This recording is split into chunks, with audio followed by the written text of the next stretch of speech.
What is up, y'all? It's Coffee back at it, man. And listen, with this Diddy case, I know, like I keep saying, it's an overload in the news, right? But there's a lot of questions that people have about the parties and the case, and is the baby oil really illegal? This, that, and the third. And look, what's going on here is DL Hughley is bringing to light something here, to the spotlight, bringing a little more attention to something that this is what is going to be, like when it comes to the case and the feds, this is going to be viewed as axe trafficking and things of that nature. Let me show you what we're talking about here. You see, real DL Hughley, DL's official account, he posted this. I was gifted to Diddy. What I saw still haunts me. The Daily Beast. Someone says, yo, who said this? Bam, here it is right here, the article. This is what I'm saying. This is some of what is going to be, because like I said, a lot of people are saying a lot of stuff, but there are people that are questioning, like, well, what exactly constitutes sex trafficking and things of this nature? This is it right here. I was gifted to Diddy. What I saw still haunts me. You see the picture there, this woman, I believe she's a video vixen, and it says, the author of Confessions of a Video Vixen, which first exposed the bad behavior of numerous hip-hop stars when it was published nearly 2 decades ago. So again, 50 Cent was talking about that when this Netflix joint drops, it's going to highlight decades of Diddy's bizarre, deviant behavior. You know what I'm saying? Like, sorry, we got this ad here. Okay, the numerous stars published nearly 2 decades ago says that she was gifted to Diddy in February 2001, fresh off his split with J-Lo after a day of popping pills and drinking with music execs around Los Angeles in a limousine. And that's another thing. A lot of D-rug use.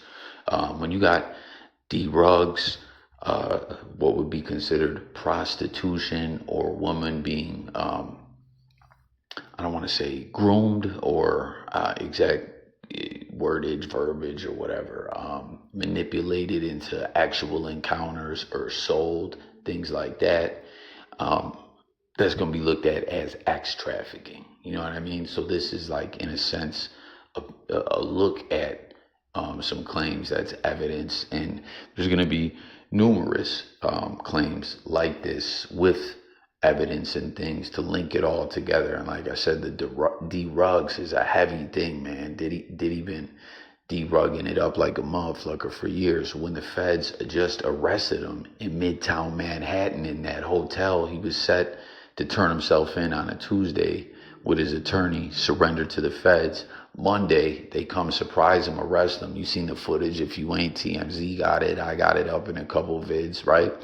They went, raided his room. He had ecstasy in there. Like, Diddy been staying geeked up, tweaked up on some freaky ex-trafficker-ish for a long, long time. Allegedly. Again, keyword is allegedly. In retrospect, I realized that I was given to him as a gift by another executive, says Elizabeth Ovesine, 46, in an interview with the Daily Beast. So you go back a couple decades, she was in her 20s, right? Diddy's car pulled up as they were leaving a club around 3 a.m. She remembered he asked who I was, and the men spoke for me. So this almost sounds like some pimp hoe type ish going on, right? Like, she don't even know what's happening. You know what I'm saying? She's being broke into the game and she don't even know it. Remember that too? Rick Ross was talking about put some Molly in her champagne. She ain't even know it. Took her home and enjoyed that. She ain't even know it. I don't even want to say them words, but like, that was some twisted ish. Remember, he lost that Reebok deal that was on that Rocco track. You ain't even know it. I think they took his verse off and replaced him with someone else. It says, those men, Ovesine alleged in her '05 Vixen memoir, were Murder Inc. Records boss Irv Gotti and flagship artist Ja Rule. So she's saying Diddy passed her off to Irv and Ja, all drugged up, like, yo, have your way with her. We're gifting her to you. She didn't even know what's going on. But some people may see this, hear this, and say they don't believe her. But I'm just showing you a piece of what we're going to see the feds, when it comes to the case, among other stuff with receipts and all kinds of ish to tie it all together. And don't forget about all the footage that they got. But Irv and Ja, man, ain't that some ish? It was the height of hip hop's opulence when music video budgets ballooned and had an auteur level creative direction, and appearing in such productions could make someone a star. A 21-year-old, overseeing, like I said, in her 20s, then known as Kareen Steffens, had appeared in Jay-Z's music video for his 2000 hit song "Hey Papi," which reportedly cost at $1 million to make. Remember, Big Pimpin' cost $1 million to make as well, man. This really was another era when it came to the music videos. You know what I'm saying? Motherfuckers were not making them on their iPhones. There was no iPhones. Diddy, then known as Puff Daddy, was at the forefront of the $1 million look, overseeing remembers. And she knew meeting him at that club was an opportunity. He was like, "Send her to my house," she says. And that was it. I got the order to go to his house, and that was the first time he and I spent time. See an old flick from back then. Dame Dash, Aaliyah, Jay-Z, Sean, Puff Daddy, Combs, and J-Lo in 2000. Overseen knew what was expected of her when she showed up to Diddy's house, and she went in eyes open, planning to write about a world where nearly everything goes. So it's not, I don't believe she's saying she didn't willingly do things, but in these situations, from a legal standpoint, don't get me wrong, I ain't a prosecutor, I ain't a lawyer, but in this manner, it can look like, I don't know the exact legal definition, but more or less that like her arm was twisted. And then, like I said, the drugs, state lines. I'm not saying that they cross state lines in this sense, but if y'all feel me, y'all follow me, you feel what I'm saying, comment. If you disagree, comment. Regardless, hit the comments. Let's talk about this. Don't forget to subscribe if you're new to J Coffee Talk, where we talk music, news, and sports and more. I was not one of his victims, Overseen told the Daily Beast, and his victims deserve the space and time to discuss what happened in those rooms. Overseen told a line between visitor and voyeur in a '06 Oprah interview titled "Smart Woman on Stupid Girls." Overseen said the platform launched her book to the tops of many bestseller lists.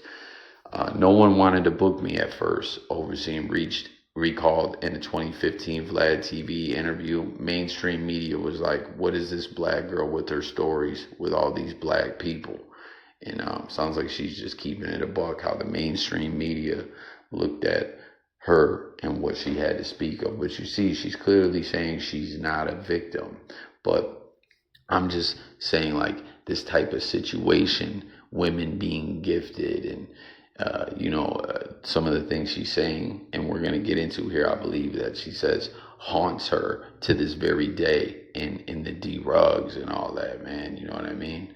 The feds will view this in different ways, and it can, be tied into cases for sure. And what do we got? Another ad popping up here. Apologies, y'all. But as we get up here to continue on, where is it? Yet the book was an early hit in black homes and hip hop circles. New York Times reported at the time, because Overseen was one of the first to pull the curtain back on power, X, and actuality in hip hop and entertainment. Now Overseen is gearing up to launch the 20th anniversary editions of Confessions of a Video Vixen next year. So you see, she ready for the sequel, the deluxe edition, ready to cash in. And, why not? You know what I mean? This book did numbers before. You see this ish going on now. It's a hot topic. Why wouldn't she? You know what I'm saying? In the book's more salacious pages, It is revealed Oveson had relationships with Jay-Z, DMX, and Diddy. She also had disclosed romantic connections with Vin Diesel, Fred Durst, Bobby Brown, Lil Wayne, Method Man, Bill Maher, among others. She explained that these were not trysts. The majority of them were relationships that lasted for years. Bill and I were together from '05 to '07 and are still friends to this day.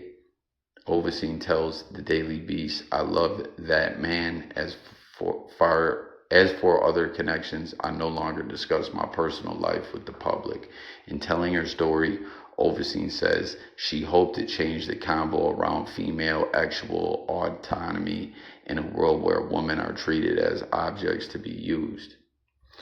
At one party, allegedly at Diddy Mansion on Miami Star Island, the same mansion he allegedly put up as bail collateral after his September 16 arrest on racketeering and human trafficking charges, Oveson remembers it like the Great Gatsby.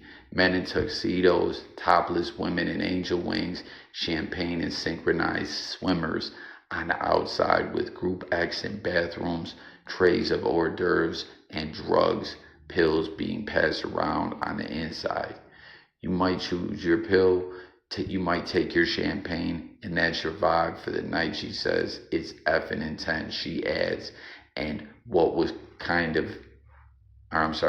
kind of one scene. A darker scene was happening behind closed doors in which men were inflicting power and pain over women. Oveson said seeing video of Diddy attacking his then girlfriend Cassie after an alleged freak off was triggering. I didn't watch the whole thing. It was very triggering, and I knew exactly what that was, revealing that she had been frequently abused by rappers that she has dated. I know exactly how that feels. So you see, man, she's not exactly saying she's a victim. In a sense, she's kind of saying like she was a groupie and had relationships with some of these dudes, these rappers, and Bill Maher, right? But she saw behind the curtain, saw what it all was, and you know what I'm saying. You could see where some other individuals' work goes behind those closed doors, where she's talking about drugs and power and pain and, you know, things being inflicted on women seemingly against their will, or were they too drugged up to give consent, you know what I mean? She adds, and it's not just Diddy, and it's not just music or hip hop. The problem, Oveson said, is men who deep down hate women. So she's saying it's some masochistic women haters. And I heard a chick, you know what I mean, that I know that had been around the world, right? She had got around a little bit. She used to say that, you know what I'm saying, that she thought some of these dudes on the low were GAY that get down like that. You know what I mean? No cap. Men who hate women, men who hate who they are and can't admit to their actuality, who are pretending to be straight when they're not, and they hate women because they can't, says Oveson. They don't love women. Most of them want to be women, and they can't, and they hate us. They beat us early and often. In another scene from her book, Oveson remembered popping X and Diddy taking her and rapper Xzibit to a queer club. We heard Xzibit talk about that, y'all. You guys know that infamous clip out there with Xzibit. It's been used in many blogs about how Diddy gets down, man, and Diddy's preference, if you will. Diddy allegedly warned the rapper, who she called a friend, that she was the type of woman who would have you on tape with fingers in your behind. That was so weird. It was so weird, says Oveson. And X to the Z thought it was weird, she adds. I mean, we hadn't even had X, Diddy and I. So I'm like, well, that's a weird thing to say. The Daily Beast could not reach Diddy's lawyer, Mark Agnifilo, for comment after numerous attempts. Diddy's bodyguard, Gene Deal, recently in an interview last year that Oveson time with Diddy was what ultimately ended his relationship with J-Lo. More artists and associates in Diddy's orbit, including Danity Kane members Aubrey O'Day and Dawn Richard, have also come out with allegations that seem to back what Overseen has written. So peep it. What's it called? Uh, J Lo. She was talking about in her documentary how she loved Diddy. And, she really wanted to be with him, but he would disappear for days, never sleep, out all night, was cheating. And, she knew the deal. He was tweaked up, geeked up, rolling on X, yayo, and fucking blue chews, fucking Viagra for weeks. You know what I'm saying? One thing about those tables is they're going to turn, and honestly, it's women who turn them. When we support women who tell the truth over men who tell lies, society wins. I have no message for men. My message is for women. More women need to tell their stories as loudly and often as possible. Trust me, you will survive, you will make it through, and you will come out stronger and vindicated in the end. No one has to lie on these men to finish them. The truth is more than enough. So there you have it, man. Jump in the comments. Let me know what you thought about it. Like I said, not exactly a victim, right? But she's not claiming to be a victim. But I'm saying the type of things she saw and that was going on behind those doors, and some of those activities, and women being gifted in the drugs and state lines and prostitution, as well as the footage out there and women coming through telling their truth. Like, it's over for Diddy, I think. But hit the comments. Let me know what you think about it all, as well as what old girl was talking about. And I was telling you, I know a girl very close, near and dear to me, who been around the block a little bit. She ain't ashamed of it. You know what I'm saying? Mess with some celebrities, rappers, athletes, and such. And she was saying the same thing, that a lot of dudes that be on that extra out-ish, she was saying on the low, they're GAY. So that's going to do it. Subscribe. Let's talk. I'm going, y'all. Peace.